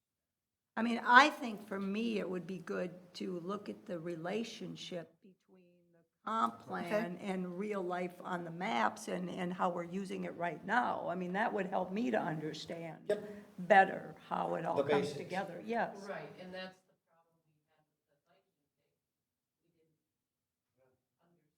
understand. Yeah. And from starting now, kind of new, it would be Yes. good. And then I think, then it might be easier to decide what you want in there.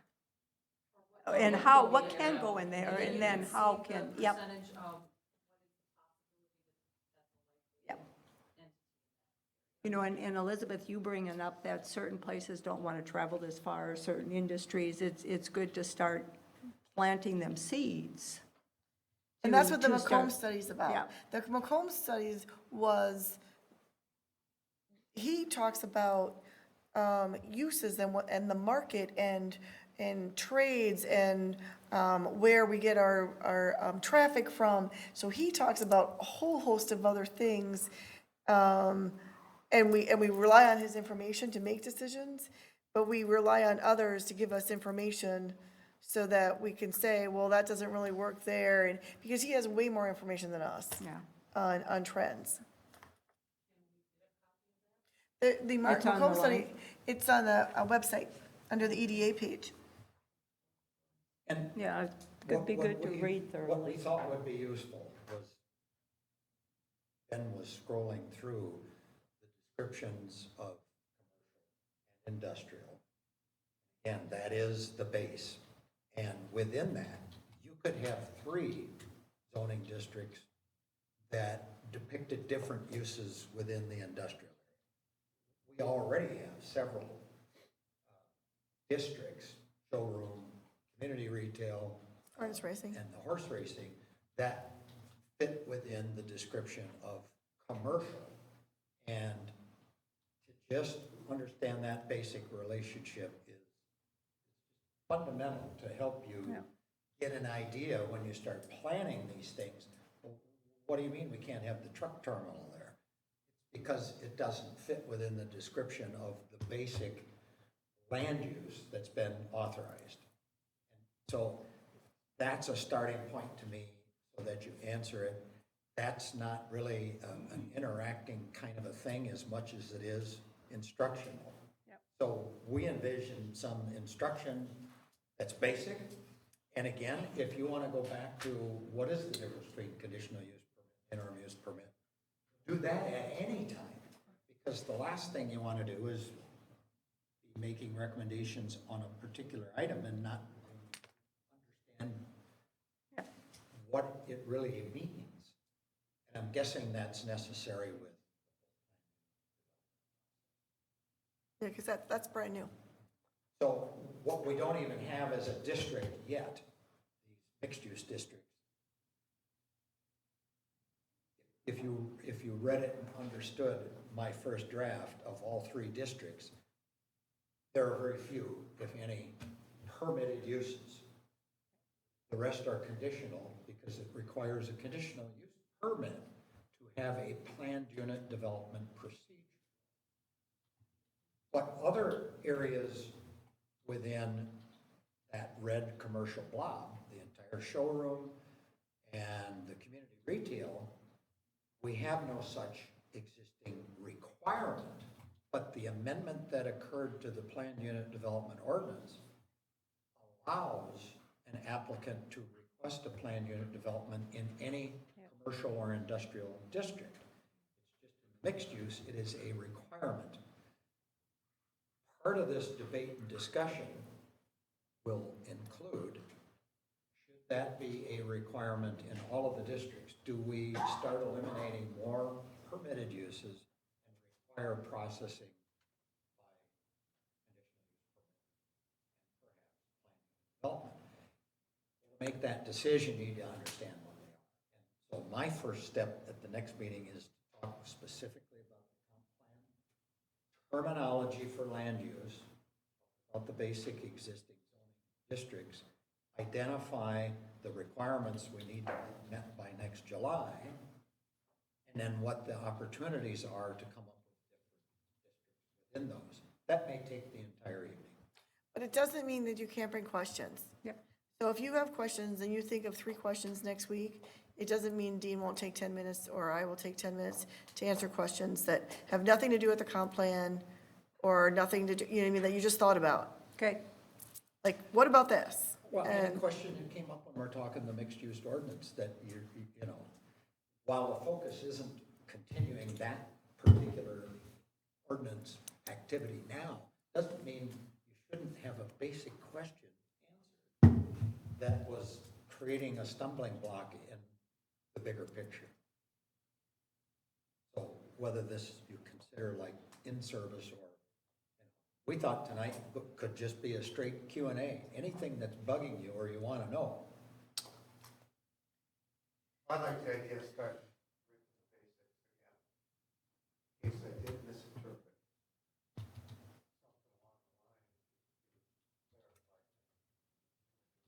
And our interest in doing this is not a culmination of, or conclusion that, gee, these people are making mistakes left and right, let's straighten them out. That's nothing to do with it. We just don't want you sitting here like a deer in the headlights, making decisions and being afraid to even ask a question. Get it out right now. Be Well, I done. think we've been so focused on the design standards for the mixed use that we haven't really educated ourselves enough on a broader look of this and getting a better, especially us three. I mean, we're new to this whole thing and getting a better understanding of the makeup of it and how you've gotten to the point you have and how we make it better. Yep.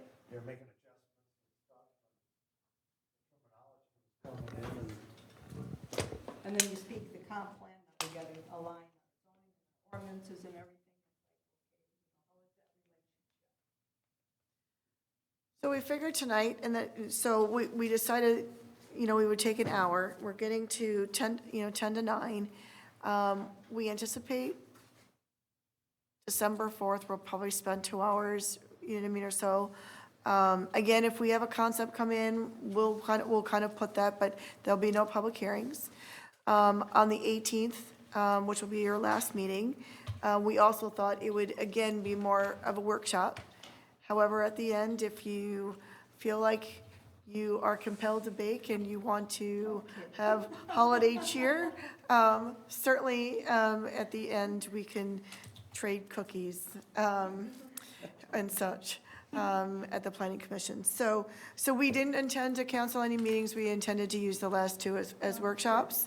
And what I'm thinking then that January 15th, we'll probably have applications, you know what I mean, that came in. So I think that meeting will be a mix, and then we'll jump off with a calendar, and probably by the 18th, we'll know what we're gonna do as far as a calendar and set some goals, and whether we hit them or not will depend on how many applications we have or how much we're processing. I know this year, I think we counted, and it's, yeah, I was just gonna say, we processed a fair amount of applications this year, so. And I need to make clear, my head is wrapped around deadlines, the details, and making all of this cohesive so it fits. I don't have the luxury of participating as much in your desire about branding and things of that magnitude, and I do not want to minimize it. I've got enough to worry about to keep us on track to meet this timeline right now, that I don't want to take away anything else that you want to do that you feel are priorities. So you can insert that at any time in this. But I spent a lot of time getting my head wrapped around what we had to do for mixed use. We're in pretty good shape, but if somebody came in with a proposal in medium density and we don't have that ordinance written, we have to do that within 120 days. Because if we simply told somebody, we can't approve it, we don't have an ordinance, you have a risk legally for someone to go to district court and say, the comp plan says they allow 16 units an acre, we got a plan that meets the 16 units an acre. And I can tell you, there are some judges somewhere that'll say, there are no rules, you got 16 units per acre, done. So we need to be ahead of the game, even though we may say our deadline says we need to really have this ship steered correctly by April. You may have to do it in February. And the reason why he's saying that is, we already have a commercial retail district. We already have all the rules. But you made 3 new, brand-new, spanking, shining ones that don't have anything in them. So that's why those are important. And, you know, I'll take away a little about. Yeah, those are not defined and no, they have no uses. What we would talk about for the light brown area, the medium density mixed use, you only have one of those. That was one of the specific areas that the McCombs report said, that whole west end of your freeway corridor is not retail property. Well, right now, it's community retail. When we create the standards for that type of district, we're gonna take out, you know, the grocery stores and the gas stations and the office buildings. What other types of service uses are complementary with residential? Does it mean you couldn't get somebody that's interested in a coffee shop? I don't know. I mean, they seem to pop up in the oddest places, and they don't seem to necessarily be market-driven. They may say, well, that's right in, right out traffic in the morning, and that's where I'm gonna go. But we can start excluding things that are in conflict with the McCombs. And that has been, in honesty, a focus of mine so far, but it didn't eliminate big boxes and things of that nature, which really we shouldn't be focusing on. You got lucky and one of them came back. We can amend the text of a zoning ordinance in 30 days, as long as it still fits the comp plan. So we're not afraid to let somebody come in and say, why don't you have this use? It doesn't fit. As long as it's not true spot zoning, it's a text amendment, and it's consistent with the comp plan, you can do it. So I don't want to focus on this. You see some community ordinances, and they got 3 pages of uses that are allowed in District B2. Why do that? Somebody comes along next week, it's not on the list. You got to amend the darn ordinance, no big deal. We don't want to amend the comp plan because that's a 6-month activity. And it'll be on your dime, unless somebody comes in and says, we want you to amend the plan, and they can pay for it. It's a long, lengthy procedure, and it's not going to fit our typical 120-day review. So that's what you're going to hear from me on the 4th, and it will be the basics, but I want you to ask the even simpler questions. I don't even know what a plan unit development is. You know? Taking that step back, are we taking it back to, I know we've done this high density look at right now. Are we gonna step back and go slow and just begin to add as we're going through, or are we gonna stick with that high density and then go backwards? How are we? Well, right now. Because they'll have some of the same characteristics. They do. They have similar requirements. Which sides of the building do you want this? Do you want flexibility? If everything's a plan unit development, how does that fit? We haven't talked about anything but the high density, and I think the next month will tell us if there's any project on the horizon that we need to focus on. Right now, I haven't heard anybody tell me anything about low-density mixed use. So to me, that's the last darn thing you want. And yet, our buddy Joe will come in here. I know, I was just gonna say. And he's gonna say, well, now I see the comp plan's done, I read that in the paper, and here's my proposal. Right. I don't know anything about it. So, you know, that was a shot in the dark, but the structure is there for us to pick up the pieces on all of the mixed use. But I think step one is to get a fundamental understanding of how it all relates and why we're doing this. And so a little bit of that is gonna be the history of just Columbus. The rest of it is basic planning 101, why we have to be consistent. I'm not gonna explain the whys, I'm just gonna tell you, you have to do this. And you can ask me, well, why? Well, state law. We'll try to go over all this. I found in my computer maps from the 1999 comp plan. So I have the basis for a lot of information. Because Ben's gonna be gone, I'm probably just gonna print up 10 copies and bring them to the meeting. You can look at it. I'll email all those files to Elizabeth so she can put it on this. Because I was just going to say, And, yeah. and it's easy to bounce back and forth without looking at 8.5 by 11 copies that don't make sense to you, but it will give you a better understanding where we came from. And this all became modernized in the 1999 plan where we said we want to create sewer and water. And it seemed pie in the sky. I can share stories in our 1990 plan development where we talked about clustering and planned unit development. And the mayor remembers that meeting where I literally got pushed off the podium by somebody in the audience that said, he's lying. We're not going to talk about clustering because all that does is change your minimum 5-acre lot size. Well, it changed the lot size, but it didn't affect the density. So we weren't lying, we were creating alternatives. 20 years forward, we're using all of those techniques. We have the clustering option in the entire rural residential area.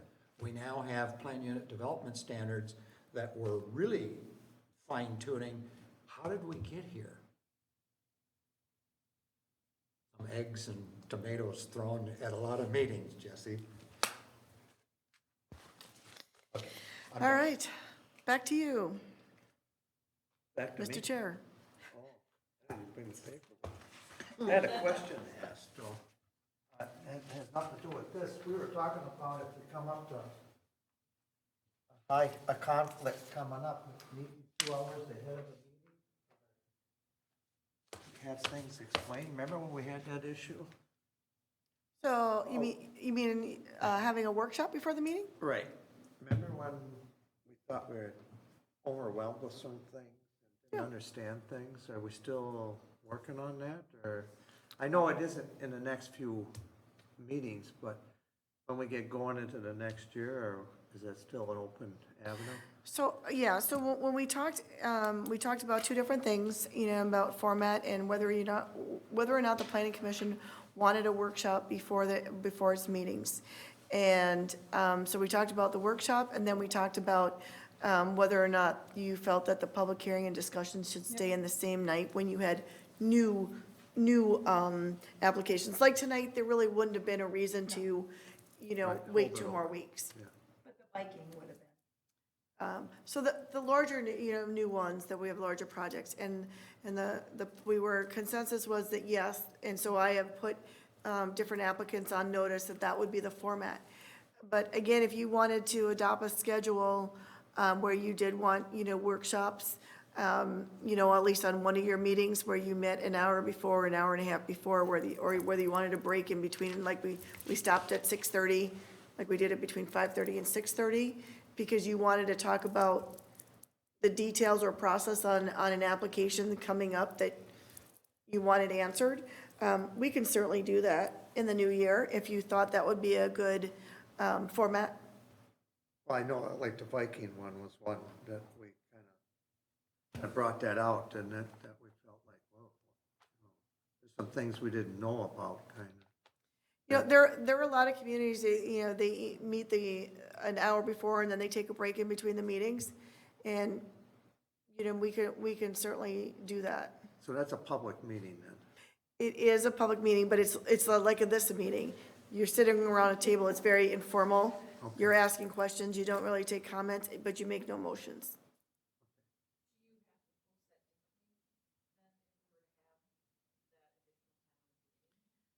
So in December, we published the schedule for the year. So like the council workshops they're already planned. They're the fourth meeting from 4 to 6 and everything. So the planning commission would be like, you'll have a workshop on the first meeting of every month, and it's from this hour, or whatever it is that you pick for a workshop. Dean and I pretty much, and Ben, we know what's coming down the pike. So if you think that you want to talk about a particular application because you saw a public hearing notice, but you have process questions, we do have to put the applicant on notice if we're going to talk about their application. It doesn't mean we can't, it just means it has to be a public meeting. If this would be considered a special meeting, it only requires posting here to meet legal requirements. Some communities still required to be in the newspaper. We would know a week before your meeting. If it was the policy to put it in the paper and post it, that's all that's required. So it's not extraordinary. We can do that every other month or once every 6 months because a new project, it could be whenever.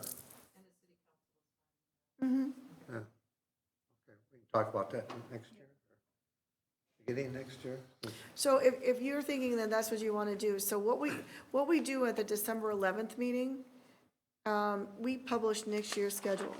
So we publish, because you only publish one time, you know what I mean? And so everybody puts on the calendar, all the council meeting dates, all the planning commission dates, the workshop dates, the park board meetings, I mean, everything will be published. Then there's individual meetings that we will publish on an individual basis. But once we go with the master plan, you know what I mean? It just helps out because then you're not, no one forgets to, for a particular date or posting a date. So if the planning commission wants me to publish, you know, on the second meeting of the month where, you know what I mean, we have a workshop, it doesn't mean you can't cancel it. And it doesn't mean that you can't do it haphazard. It's just that on December 11th, that's the master calendar that goes out. And then we publish in between. Well, with all we got to do, you keep saying we got a lot of work to do to make that date, would it be beneficial to say, yeah, we should start out with that, just so we can address some of this and move it forward? What about Pam and Jody here? I mean, they work, so. So does Chris. Yeah. Yeah, yeah. How are we gonna do Well, it's that? 5:30. I don't know, coming an hour early is. Well, it's your schedule, what time do you usually get home?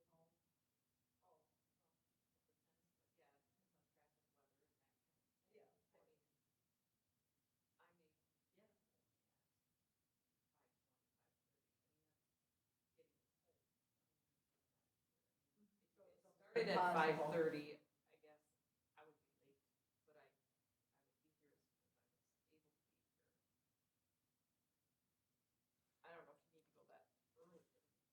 We can We need discuss. it. I just want to generate it again so that we don't. Yeah, generally, lose you would, this. you would, you know, your workshops aren't up to the hour, you know what I mean? So you could do something where it's, you know, 5:45 to 7:15. You need that break, because you've got people coming in and, you know what I mean? And you Just want to input. finish the conversation. And you want to kind of cut it off. So that's the only, that was where I was coming in. But again, it's really up to you what you want to see. Maybe, you know, maybe 45 minutes is enough.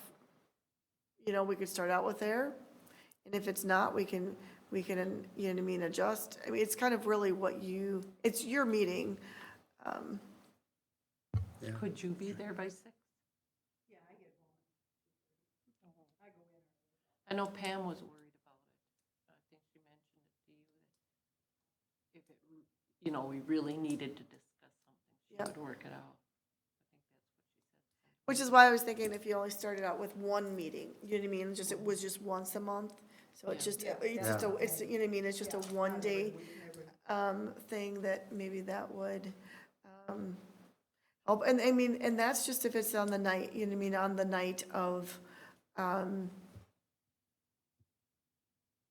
what I mean, the planning Like a commission. public hearing or something? Or what about, We would still have the option if we had a big application where we were having a public hearing, that we could split that into Oh, yeah. public hearing, so we're not locked in that we do one or the other. I mean, we have options.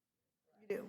but you talked about like having a discussion, having 2 weeks before we do a vote on it. Yeah, And yes. that's what we were Okay. just talking Yes. about, that we can still do that. Okay. Yeah. So you- I guess where I was going is if you decided that, let's say you decided that, you know, in light of the comp plan and such, you decided, you know, like, once a month, the workshop was gonna be on a Tuesday at 7. I wouldn't wanna go too far, because Ben might not like night meetings. But what I'm saying is, if it's really hard with, you know, with work schedule, you know what I mean, and we find that it doesn't work on the night of the planning commission, you know what I And mean? it puts a lot more on you guys, too. And I don't know if that's fair. I think you put On the enough nights of time. the That's why I spotted Ben.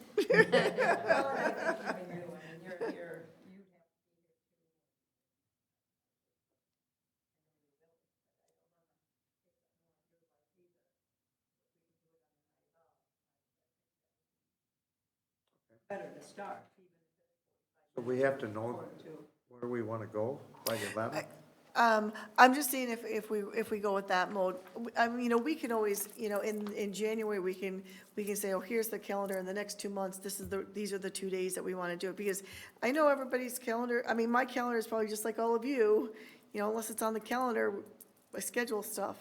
And so, it's hard, the week before to trying to change a calendar. So I would think that all of you would want to kind of say, this is the day that we want to do this. So you're like Yeah. talking about like our first meeting of the month? Yeah, Is it? you know what I Okay. mean, like deciding, you know what I mean, what date is, just for everybody to know on their calendar. Okay. Moving on now? Are we going to go, was this item number 10, the city Yeah, this was administrator? my report. Okay. I had a long Yeah, you report. did. Number 11, Information Planning Commissioners Report. Anybody, Barb, you have anything to say? Nope. Jody? Nothing to report on my end. And item number 12, reminder, attendance the city council meeting on November 25th, 2019, the Monday. Next Monday will be Barb Bobick. And item number 13, anybody want to make a motion to adjourn? All in favor, say aye. Aye. That was quick.